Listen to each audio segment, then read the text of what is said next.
দর্শক, আমাদের হাতে একটি ব্রেকিং নিউজ এসেছে এই মুহূর্তে। ওসমান শরীফ হাদি, তাকে হত্যার যে প্রধান আসামি ফয়সাল ছিল, যারা ভারতে পালিয়ে গিয়েছিল, তাদেরকে ভারত থেকে কিন্তু গ্রেপ্তার করা হয়েছে, অর্থাৎ পশ্চিমবঙ্গ থেকে গ্রেপ্তার করা হয়েছে।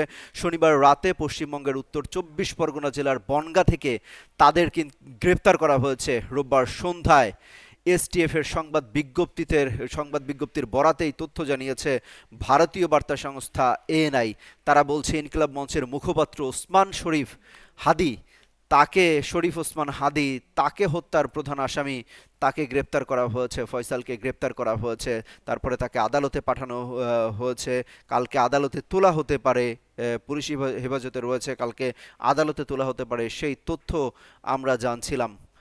দর্শক, এখন পর্যন্ত তাকে দীর্ঘ 3 মাস পরে আসলে গ্রেপ্তার করা হলো। গেল 12ই ডিসেম্বর তাকে গুলি করে হত্যা করা হয়। এই হত্যার পরে তারা ভারতে পালিয়ে যায়।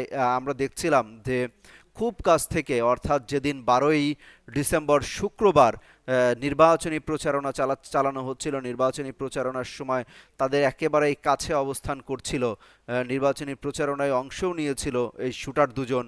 পরবর্তীতে তারা যখন রিকশায় করে যাচ্ছিল ওসমান শরীফ হাদি, পিছু নেয় তাদের মোটরসাইকেলে করে এবং খুব কাছ থেকে গুলি করা হয়। প্রাথমিক জিজ্ঞাসাবাদে তাদের থেকে পাওয়া তথ্যের বরাতে Paschimbanga police special task force তারা বলছে ফয়সাল করিম মাসুদ ও সহযোগী আলমগীর হোসেন ইনকিলাব মঞ্চের মুখপাত্র শরীফ ওসমান হাদিকে হত্যা করে ভারতে পালিয়ে যায়।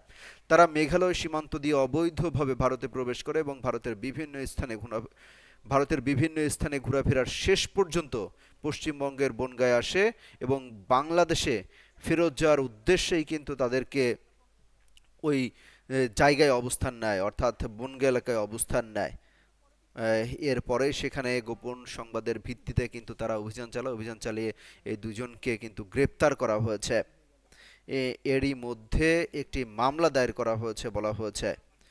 রোববার আদালতে হাজির করা হতে পারে, তাদেরকে পুলিশ হেফাজতে পাঠানো হয়েছে, অর্থাৎ তাদেরকে এখন আদালতেও তোলা হতে পারে বলা হচ্ছে। রোববার সন্ধ্যায় কিন্তু, অর্থাৎ কিছুক্ষণ আগেই কিন্তু এই তথ্য জানানো হয়েছে। শরীফ ওসমান হাদিকে গেল 12ই ডিসেম্বর রীতিমতো সিনেমাটিক স্টাইলে রিকশায় করে যাচ্ছিলেন নির্বাচনী প্রচারণা চালানোর সময়। তখন তাকে খুব কাছ থেকে মোটরসাইকেলে করে চলন্ত অবস্থায় কিন্তু গুলি করা হয়।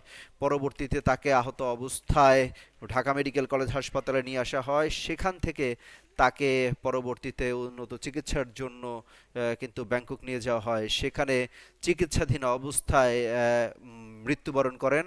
পরবর্তীতে তার মরদেহ বাংলাদেশে নিয়ে আসা হয় এবং জাতীয় কবি কাজী নজরুল ইসলাম, তার যে সমাধিস্থল রয়েছে, সেখানে তাকে সমাহিত করা হয়েছে। শরীফ ওসমান হাদি ইনকিলাব মঞ্চের মুখপাত্র ছিলেন। তিনি দীর্ঘদিন ন্যায় এবং ইনসাফের কথা বলে এসেছেন।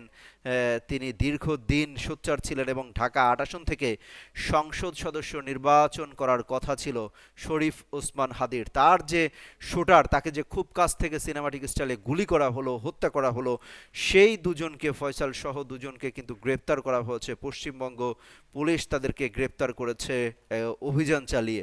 তাদের কাছে তথ্য ছিল যে যে কোনো মুহূর্তে সীমান্ত দিয়ে তারা আবার বাংলাদেশে প্রবেশ করতে পারে। এরপরেই কিন্তু তাদেরকে অভিযান চালিয়ে গ্রেপ্তার করা হয়েছে এবং তাদের বিরুদ্ধে মামলা দায়ের করা হয়েছে এখন পর্যন্ত। পরবর্তীতে তাকে আদালতে কালকে তোলা হতে পারে এবং বাংলাদেশে তাদেরকে যে প্রত্যাবর্তন ইস্যু, অর্থাৎ তাদেরকে গ্রেপ্তারের পরে বাংলাদেশে আনা হবে কিনা, ফেরত আনা হবে কিনা, বাংলাদেশ আসলে এ নিয়ে কি বলছে এখন পর্যন্ত দর্শক তেমন কোনো তথ্য পাওয়া যায়নি। হয়তোবা সময়ের সাথে সাথে সেই তথ্যগুলো জানা যাবে।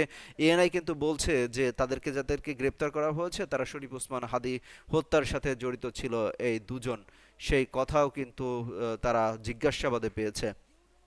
অর্থাৎ এই দুজনকে কি প্রক্রিয়ায় বাংলাদেশে ফেরত আনা হবে বা কিভাবে তারা বাংলাদেশে ফেরত আসবে এবং কবে নাগাদ এটি আনা হতে পারে, বা এ নিয়ে পররাষ্ট্র মন্ত্রণালয় পর্যায়ে বা দুই দেশের মধ্যে কি কূটনৈতিক তৎপরতা চলবে, আসলে এগুলো সময়ের সাথে সাথে এই আপডেটগুলো দর্শক আসতে থাকবে আমাদের কাছে। আমরা পরবর্তী আপডেটে